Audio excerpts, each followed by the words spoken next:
రాయలసీమని తీర్చిదిద్దుతామని హామీ ఇచ్చాము. ఇంకా ప్రకాశం జిల్లాని ఫార్మా హబ్గా కూడా చేసే బాధ్యత మన ప్రభుత్వం తీసుకుంటుంది. ఆక్వా రైతుల్లో పడుతున్న కష్టాలు నేను తెలుసుకున్నా. ఆనాడు చంద్రబాబు నాయుడు గారు చాలా స్పష్టంగా చెప్పారు, జోన్ నాన్ జోన్ కి సంబంధం లేకుండా యూనిట్ కరెంట్ ₹50 ఇస్తామని హామీ ఇచ్చాం. ఇంకా ప్రజా రాజధాని అమరావతి కూడా పూర్తి చేసే బాధ్యత మేము తీసుకుంటాం. ఉభయ గోదావరి జిల్లాలో వరి, ఆక్వా, పామాయిల్, కొబ్బరి రైతులకి గతంలో ఎట్లయితే ఆదుకున్నామో అదే విధంగా ఆదుకుంటామని ఈ సభాముఖంగా హామీ ఇస్తున్నాం.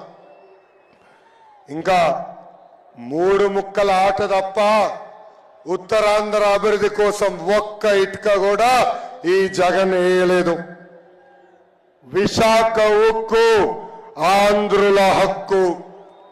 31 మంది ఎంపీలు ఉన్నారు. ఏనాడు విశాఖ ఉక్కు గురించి నోరు తెరిచి మాట్లాడలేదు. కనీసం క్యాప్టివ్ మైన్ ఇవ్వాలని కోరలేదు. అంతెందుకు రాష్ట్రంలో ఉన్న మైన్ కూడా క్యాన్సిల్ చేసింది ఈ ప్రభుత్వం. విద్యుత్ బిల్ని విపరీతంగా పెంచి విశాఖ ఉక్కుని మూసేసే పరిస్థితికి తీసుకొచ్చింది ఈ ప్రభుత్వం. ఇంకా స్టీల్ ప్లాంట్ కి చెందిన వేలాది ఎకరాలు కొట్టేసేదానికి స్కెచ్ చేశాడు ఈ psycho Jagan. Visakha railway zone కావాల్సిన భూములు కూడా ఇవ్వలేదు ఈ ప్రభుత్వం. విశాఖ మెట్రో ప్రాజెక్ట్ ని కూడా నాశనం చేసింది ఈ ప్రభుత్వం. మూతపడిన అన్ని షుగర్ ఫ్యాక్టరీలు తిరిగి తెరుస్తామని ఆనాడు హామీ ఇచ్చింది ఈ జగన్.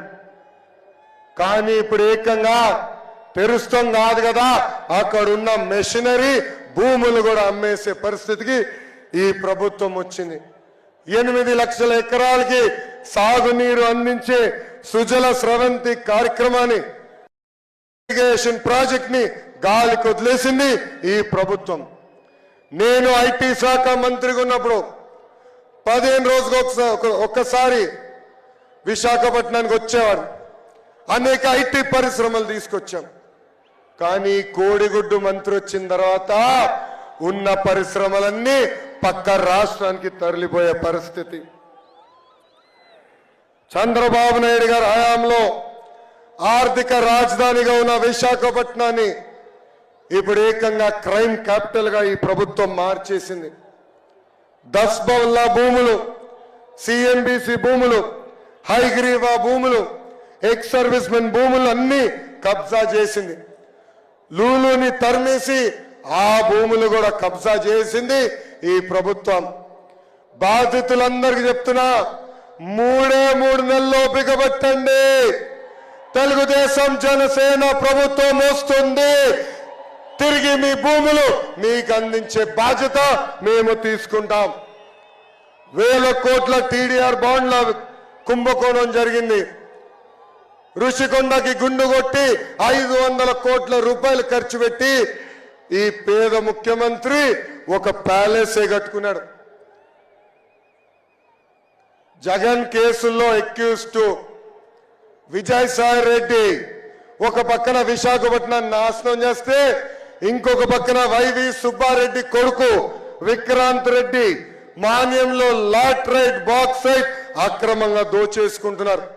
జీవీఎంసీని అవినీతి అడ్డగా వీళ్ళు ఈరోజు మార్చేసే పరిస్థితి.